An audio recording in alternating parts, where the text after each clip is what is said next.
तो एक तरफ जहां अमेरिकी टैरिफ का बम फूट रहा था, वहीं दूसरी तरफ भारत के विदेशी खजाने ने अब धूम मचाना शुरू कर दिया और अमेरिकी टैरिफ के बम का कोई भी असर भारत के खजाने पर देखने को नहीं मिल रहा है। असल में भारत की आरबीआई यानी कि रिजर्व बैंक ऑफ इंडिया के पास जो विदेशी मुद्रा भंडार यानी कि फॉरेक्स रिजर्व का खजाना था, वह पिछले कई महीनों से लगातार कमजोर होता जा रहा था और भारत इसकी रिकवरी नहीं कर पा रही है। लेकिन भारत ने इस विदेशी मुद्रा भंडार के खजाने को ऐसे समय में ऐसे माध्यम से रिकवर करना शुरू कर दिया है कि इसने कई देशों की नींद उड़ाकर रख दिया कि आखिरकार अमेरिकी टैरिफ का बम फूटने के बावजूद भी भारत का खजाना लगातार क्यों बढ़ रहा है। क्योंकि अमेरिका के द्वारा टैरिफ लगाना जैसे ही शुरू किया गया, उसके बाद कोई थोड़ा बहुत भारत के खजाने में बढ़ोतरी नहीं हुई, बल्कि लगातार इस बार चौथे हफ्ते भी भारत का फॉरेक्स रिजर्व बढ़ चुका है। और यह खबर हाल ही में आ रही है कि यह $665 बिलियन पहुंच चुका है, जो कि पिछले 5 महीनों में सबसे बड़ी उछाल है। और न सिर्फ भारतीय खजाना बल्कि इसके अलावा भी कई खुशखबरी एक साथ भारत के लिए आ चुकी है। तो चलिए पूरी डेवलपमेंट को इस वीडियो में आसान शब्दों में समझते हैं। नमस्कार दोस्तों, मैं राधेश्याम और आप देख रहे हैं KSR न्यूज़ 24। दरअसल जब भारत की अर्थव्यवस्था को लेकर खुशखबरी आती है तो सभी की नज़रें कुल से हटकर भारत की ओर ही चली जाती है। और ऐसा ही अब पिछले एक महीने में चौथी बार हो चुका है, क्योंकि भारत की विदेशी मुद्रा भंडार चौथे हफ्ते भी एक शानदार छलांग लगा चुकी है। और खासकर इस बार भारत के बढ़ते विदेशी मुद्रा भंडार पर सभी की नज़रें इसलिए आ रही है क्योंकि भारत की विदेशी मुद्रा भंडार ऐसे समय बढ़ रहा है जिस समय ट्रंप की टैरिफ से सभी देशों की अर्थव्यवस्थाएं सहमी हुई है। यहाँ तक कि भारत के शेयर मार्केट में खलबली मच रही है और सभी देशों के साथ भारत की शेयर मार्केट भी अपने रंग दिखा रही है। और शायद भारत की रिजर्व बैंक लगातार विदेशी मुद्रा भंडार को बढ़ाते हुए कुछ ऐसे प्लान लेकर आएगी बढ़ रही है जो कि आने वाले समय में बाकी के देशों के लिए सरप्राइज हो सकता है। अब ऐसा क्यों हो सकता है, उसके लिए हमें सबसे पहले यह समझना जरूरी है कि विदेशी मुद्रा भंडार होता क्या है। इसे समझने के लिए आप इमेजिन करो कि तुम्हारे घर में एक गुल्लक है, उसमें तुम रुपए नहीं बल्कि डॉलर, यूरो, पाउंड, गोल्ड और कुछ विदेशी बॉन्ड जमा करते हो। यह सब तुम इसीलिए रखते हो ताकि जरूरत पड़ने पर तुम दुनिया से कुछ भी खरीद सको, चाहे वह तेल हो, गैस हो या फिर आईफोन हो। क्योंकि कोई भी देश हो, जब उनसे हम कोई चीज़ खरीदेंगे तो उन्हें हमें उनकी ही करेंसी में पेमेंट करना होगा।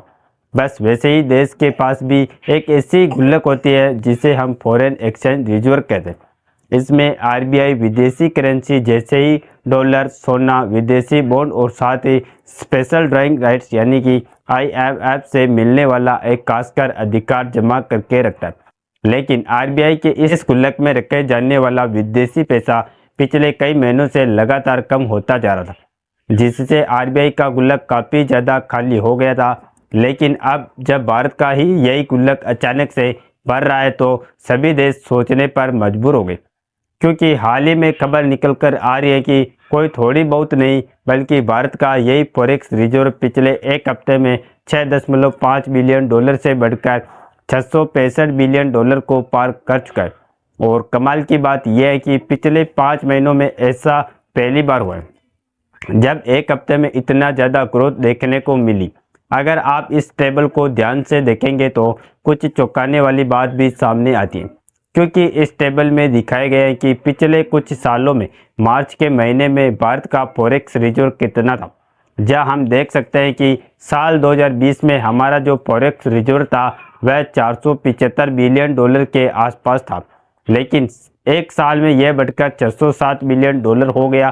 फिर धीरे धीरे बढ़ना शुरू हुआ और साल 2022 में $561 बिलियन, साल 2023 में $578 बिलियन और साल 2024 में यह $622 बिलियन पहुंच गया। लेकिन इस बार सोचने वाली बात यह है कि मार्च महीने में भारत का फॉरेक्स रिजर्व $665 बिलियन पहुंच गया, जो कि अब तक का सबसे हाईएस्ट लेवल है। हालांकि आपको एक बात क्लियर कर दे कि इससे भी ज़्यादा भारत का फॉरेक्स रिजर्व पहुंचता है, लेकिन मार्च के महीने में कभी भी ऐसा नहीं हुआ कि इस लेवल तक पहुंच पाया। फिलहाल अब सवाल ये उठता है कि यह विदेशी पैसा भारत में आता कैसे। तो इसके लिए आपको बता दें कि भारत में विदेशी पैसा आने के कई स्रोत हैं, लेकिन इसमें सबसे बड़ा योगदान है रेमिटेंस का। इसके अलावा सर्विसेज का एक्सपोर्ट और माल का एक्सपोर्ट भी एक बहुत बड़ी भूमिका इस मामले में निभाते हैं। इसके अलावा एफडीआई और एफपीआई इन्वेस्टमेंट के साथ साथ पर्यटन और गोल्ड बॉन्ड जैसे कुछ अन्य स्रोतों से भी भारत में यह विदेशी पैसा आता है। हमने आपको बताया सबसे ज़्यादा हमारे यहाँ विदेशी पैसा रेमिटेंस के माध्यम से आता है, क्योंकि भारत के काफ़ी सारे लोग विदेश में काम करते हैं, जहाँ हमारे प्रवासी भारतीय भाई बहन विदेशों में मेहनत करके पैसा अपने परिवारों को भेजते हैं और भारत का रिजर्व बैंक विदेशी मुद्रा को अपने पास रखता है। उस भारतीय परिवार को रुपये में पेमेंट कर देता है। और अगर आंकड़े पर नज़र डाली जाए तो वर्ष 2024 में भारत को रिकॉर्ड 129.4 अरब डॉलर की रेमिटेंस प्राप्त हुई, जो दुनिया में सबसे अधिक है। और कमाल की बात यह है कि भारत में इस माध्यम से आने वाले विदेशी पैसा लगातार बढ़ता जाए। इसके अलावा जो सबसे ज़्यादा विदेशी पैसा भारत में आता है वह आता है एक्सपोर्ट के माध्यम से।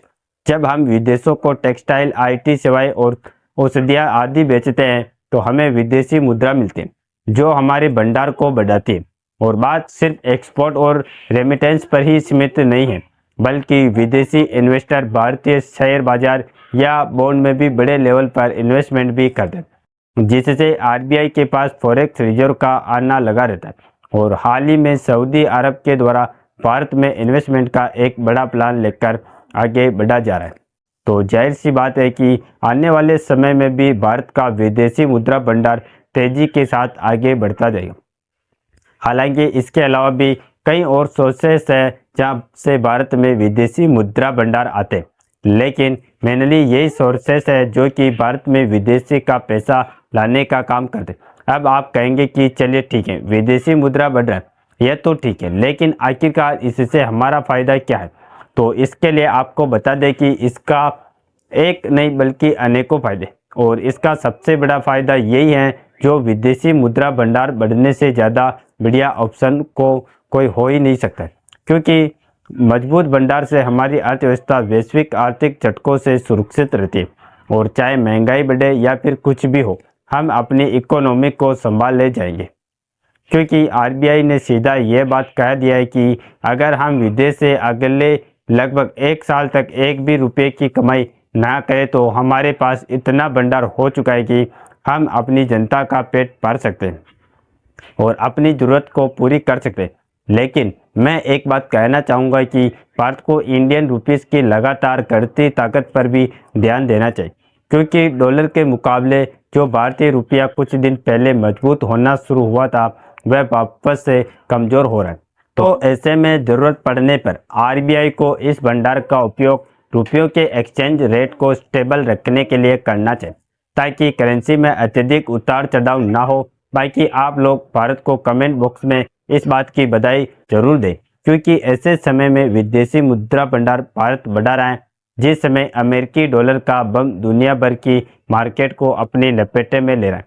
और इस वीडियो को एक लाइक करके अपने मित्रों तक शेयर जरूर करें, ताकि उन्हें भी जानकारी मिल सके। और इसी तरह नॉलेजेबल वीडियो देखने के लिए हमारे चैनल को सब्सक्राइब करके बेल आइकन को ऑल पर जरूर सेलेक्ट करें। जय श्री राम, जय हिंद, जय भारत।